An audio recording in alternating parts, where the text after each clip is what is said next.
I've been very critical of the 154 podcast. If they wanted this podcast to be a unifying platform, especially when they speak about Black Americans, then they would stop trying to force some distant connection on people and have Black Americans on their podcast to discuss their experience. Because as an African-based platform for African-based conversations, it seems like they're always talking about Black Americans or Black American issues without having an informed Black American on the show to speak for us. Which is how you get things like David the Yellow Wolf saying this. You know what happens to Southerners? If you take the Nigerian accent like this and you slow it down, you put a lot of slavery in there. Facts. And then you start to put a little bit of subservience in it.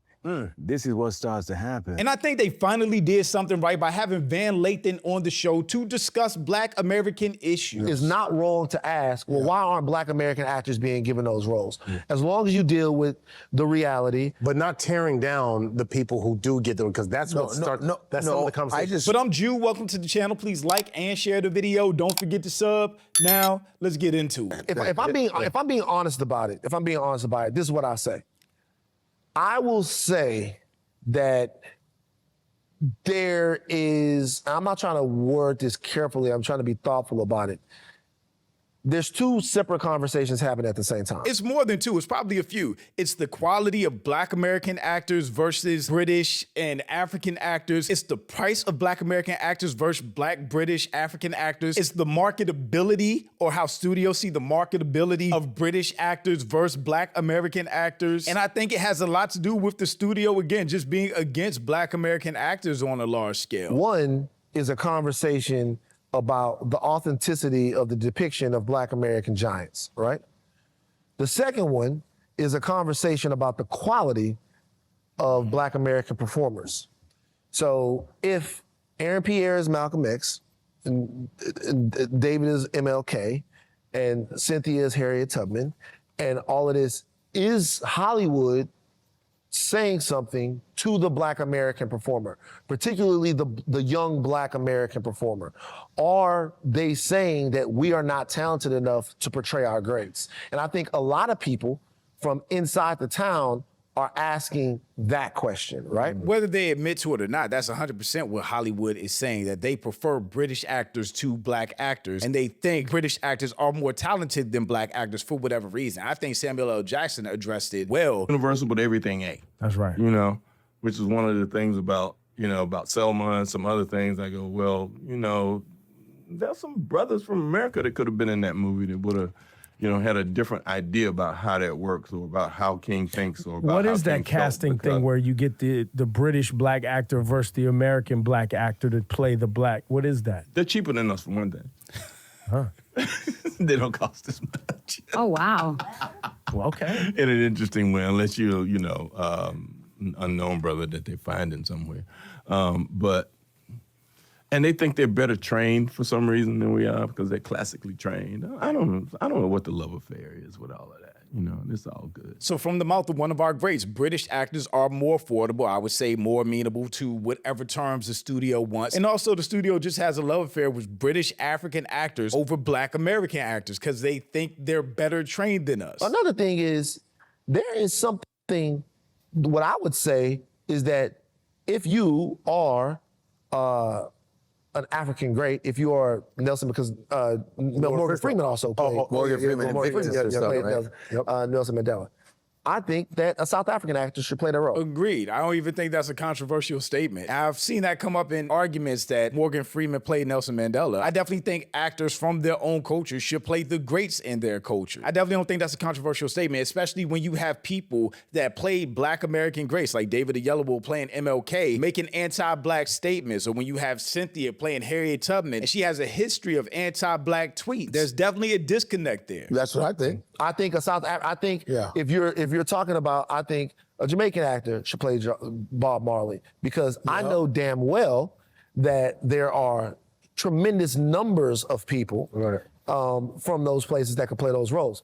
I also know the business, and the business is sometimes like, what's gonna get this made? Yeah, and get the money back. And what's gonna get the money back? Yeah, I get so that. I think as long as these conversations are had with a lot of things in mind, it's not wrong to have them. No. It's not wrong to ask, well, why aren't Black American actors being given those roles? As long as you deal with the reality. But not tearing down the people who do get them, because that's what starts. That's some of the conversation.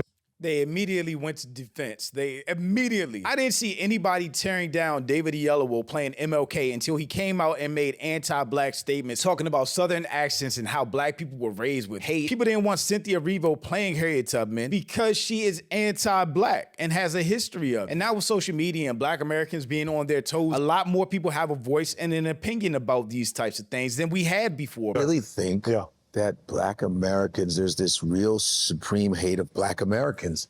And I think that because there are plenty of Black Americans in acting school, I've been in acting school, there was plenty of Black Americans that do a lot of great work. And like I said, I like my British Black actors, I like my Caribbean Black actors, but I really think that there's this thing about Black Americans getting the butt of everybody's hate where they go, I would rather, because to me, I couldn't agree more. And I think that shows up in the arts very directly. No doubt. And I think too, and I say this on stage, I go, it just sounds better when you're a Black man and going, hello, I thought that maybe. Posh. They like the poshness about it. I 100% agree. That UK accent to Americans probably sounds sophisticated. And you have to look at the history to understand a lot of the anti-Blackness as far as Black Americans go in Hollywood. You have to look at the history of America, where a lot of white Americans, or racist white Americans, however you want to put it, think Black Americans are unintelligent, which is why anytime they hear a Black person speak super well, they do the low-key racist thing. Oh, they're so articulate. To me, I think it's just pleasing to them when they hear, instead of hearing, so what I got to do with this, what do I gotta do with this? So they hear that. See, but even that is bullshit, because that's not how all Black people talk. So even switching to that from the posh British accent to his version of an American accent is harmful in and of itself, because that's not all Black people. That's generalizing. Strong Black voice, damn, that makes me uncomfortable. It's like, when I was playing the part of the slave, is there something, I think So there's no gruff British people? Is that what he's saying? That Black Americans are the only ones that are gruff sometimes? Enjoy that, because it feels whiter. It feels white. You're absolutely right. The proximity is different. It feels more elevated. It feels like you've gone to an actor when you get somebody that is from England, and as opposed to somebody who's from Tuscaloosa. Drewski hit the nail on the head with his skit about this. He really did. Quite astonishing road that I took on, to say the least. I put it all on the line. All right, 3, 2, 1, action. I'm telling you, nigga, if you fuck with my shit, I'll kill you, nigga. So all of those things are things that, in my opinion, are definitely in there. Yes. But we only really. It's about the craft of having that conversation in a way that's not divisive at all. Right. That's what you gotta do. At all. But it's fair to ask. Yeah.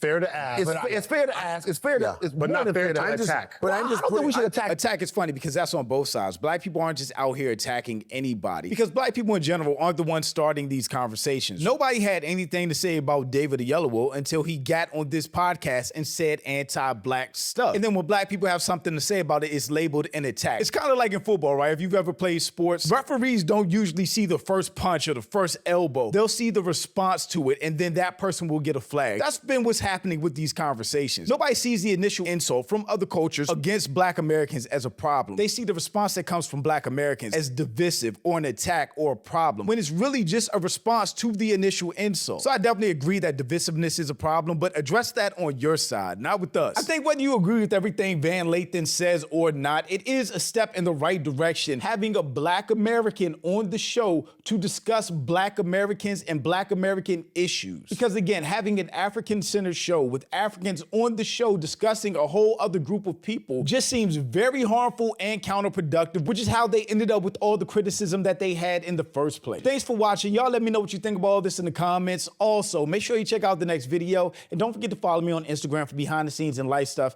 and I'll catch you next time. Peace.